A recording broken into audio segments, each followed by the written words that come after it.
I am the one who shines through you when you leave me room.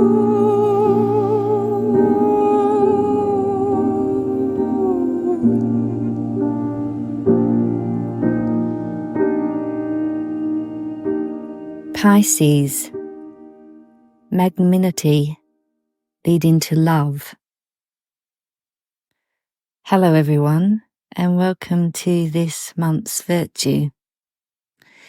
In some way, as we reach Pisces and we come to the completion of this spiritual year, we are really touching something of the heart of this virtue development. Now, development of the virtues, as I have mentioned many times, is really facets of love, capacities of love. And each human being enters this world with some capacity. You don't come into this world having nothing to give. And herein is the nature of love in what we are able to give, what we are here to bring the world. So magnanimity has one aspect to it which is very essential. It's this generosity of soul. In some ways it could be called a great soul because of the ability to give, which leads us to this aspect of love, which is really placing my capacities in the service of the other. Or we may even say that I give myself to the other's becoming, or I lay down my soul-bearing life for the sake of the other. What is that to give what I bear in my soul as a service to the other's becoming? And that ability, which is really spoken of in this word magnanimity, of the generosity to do that, to even serve your capacity to those that are not so-called friends, to serve your capacity to the becoming of the other, is really leading us to this glimpse of true spiritual love. And yet, each of these virtues are facets of love. Now, we live with this interesting and most dynamic recognition that on one hand, every human being can awaken to this I am consciousness, this consciousness of their awakened spiritual will to the I am is universal. And yet in the experience of that, we feel this absolute presence of our own individual being. And yet it is the I am as a universal principle. But with this divine I am experience, we also have these facets or various capacities of love, which through each of us as a soul-bearing individuality bear different capacities, bear different facets of love. And in a sense, this actually is what gives us this real quality of uniqueness. So even though in the I am experience, I experience my individuality in the capacities that I carry, in what makes me in a way different from others, herein is I experience what I've got to bring the world. This is where the individuality has a different facet to the other. In the universal I, we are uniquely different because of these varying soul capacities.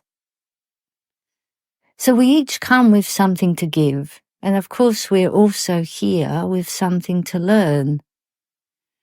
And as we walk through life, these capacities of soul, which are archetyped in the inner world as capacities connected to thinking, to feeling, and to the will, these capacities of soul, through our experience of life, may grow. In fact, life asks in a way that we don't just give of ourselves to the other's growth, but we receive of the other for our growth. And so this engagement in life, this engagement of development, happens through this dynamic of living life. And yet, it is also possible to enhance or quicken development through the process of self-development. By applying this individual I activity, this individual spiritual will upon my own interior life, I can grow these capacities of thinking, of feeling, of willing. I can intentionally grow the capacities of love. And so we have been working with this for the past year. We've been applying consciously our efforts to a practice to willingly, freely, to choose to engage in a certain capacity of love. Some of you will recognize some of them were already available to you, and others would recognize that some were so sort of undiscovered yet, and that in the working of the 12 virtues that become the 24 facets of love, that you have become aware of where you can grow more dynamically. And yet, in this last virtue, in Pisces, where we're now at the feet, in the body, reflected in the feet, the fishes, we've come to magnanimity, the greatness of soul that is generous to the world. Can I give myself? If I grow something in me, that is one aspect of development. An essential part. You may do that through even doing a university course or doing a course of study or engaging in relationships. You grow something in you. But can I give that to the others becoming? Can I offer that to the world? Can I be generous with the capacities I have so that the other may receive something from it? And this is really connecting us to this divine principle of love, because love is these capacities, but it's in a new deed when it offers it on behalf of the others becoming. Then I do not just experience love, have love, but it's really only in the giving does love come into its flowering, come into its next level of being.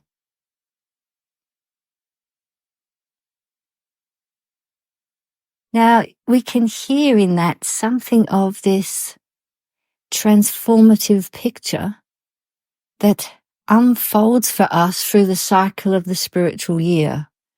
We could recognize in one way that the Christmas mysteries, in their esoteric nature, are helping us to birth this I am, to birth something new in my own being and bring that into the world, to live that.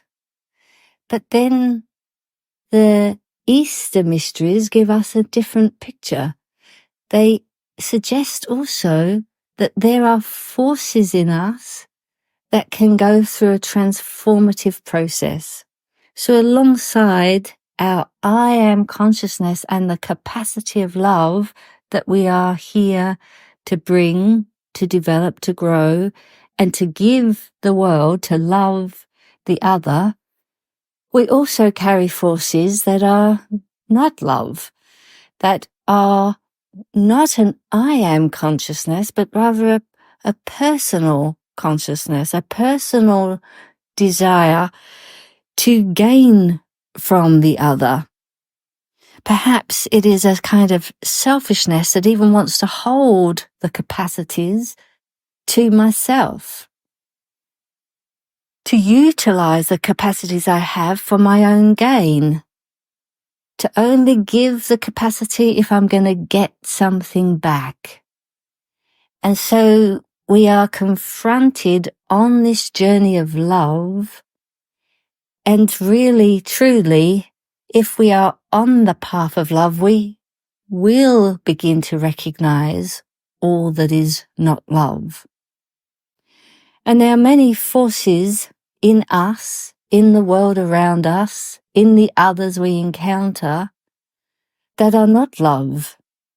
Sometimes they might even try to appear as love. For instance, pride. When someone says, I am so proud of you, my child, but that pride, that being proud of, has become a kind of recognition of love when it is not even love. I'm proud of you. Feel that feeling inside when we're proud of someone, and see how we have lined this false feeling because we're gaining something from that.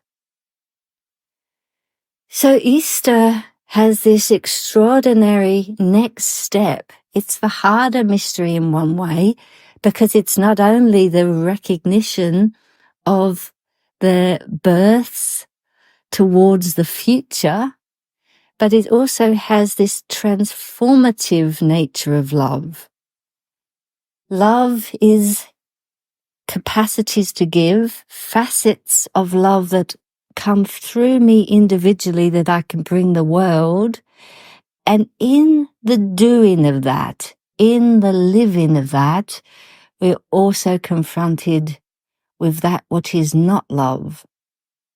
And so it is now this movement in the Easter mystery to understand how the transformative force of love, this transformative power, can indeed transform everything that is not love into love, to bring back that which has been separated from the divine into the healing wholeness, to resurrect that which has become dead into life.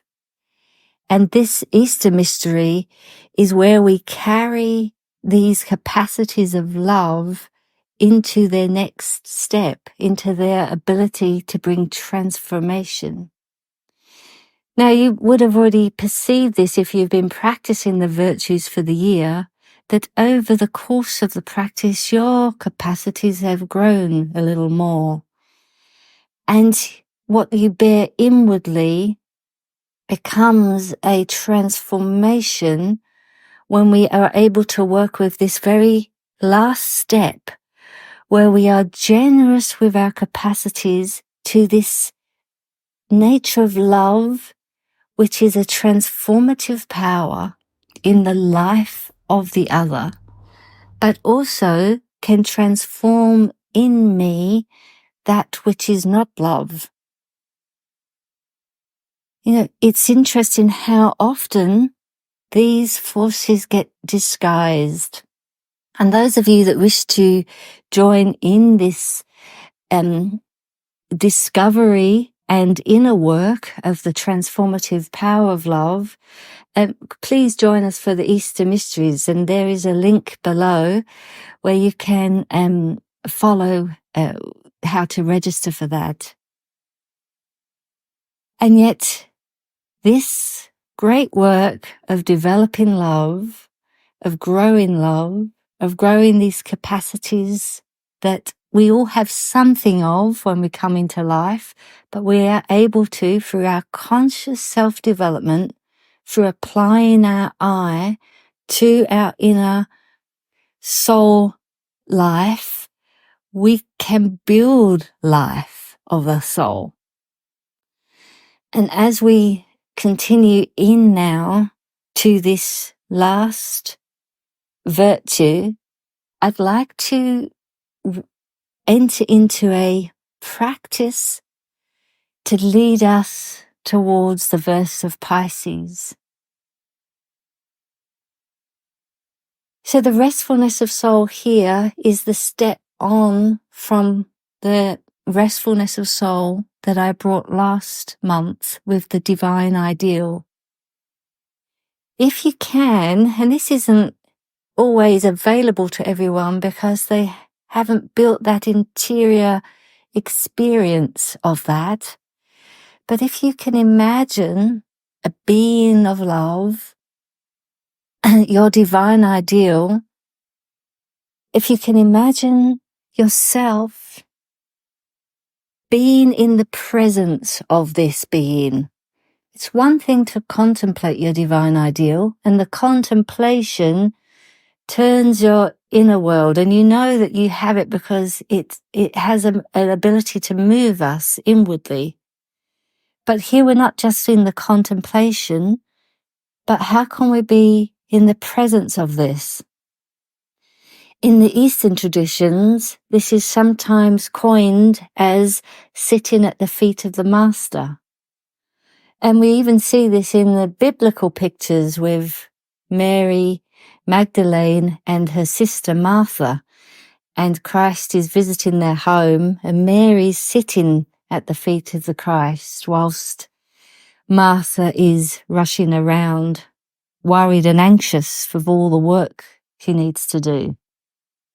And we have this picture of these sisters work and worship, and yet here we are in this picture of worship, which places me in the presence of the divine ideal. And this is a very powerful exercise to close our eyes and to imagine for a few minutes to be in the presence of the divine. And here, in a sense, you bring yourself, all of your capacity for love, for presence, is what is carried to the feet of the Master, to the feet of the being of love.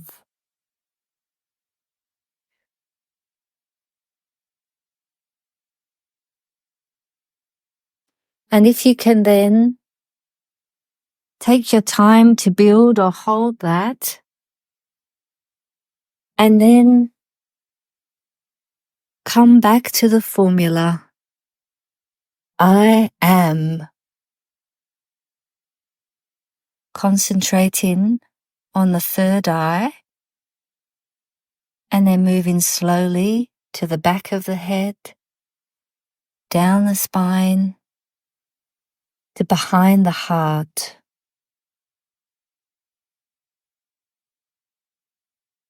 Magnanimity.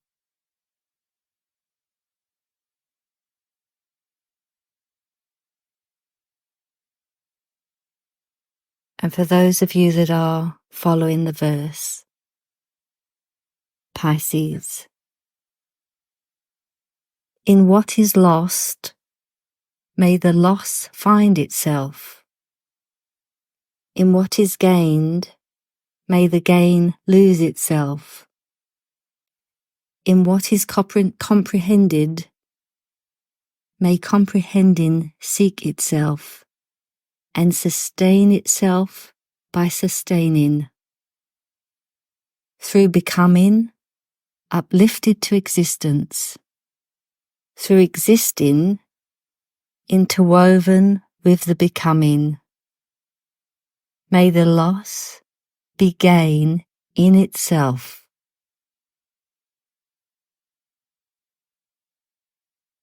And then we drop that into the emptiness and stay active in the presence of the nothing.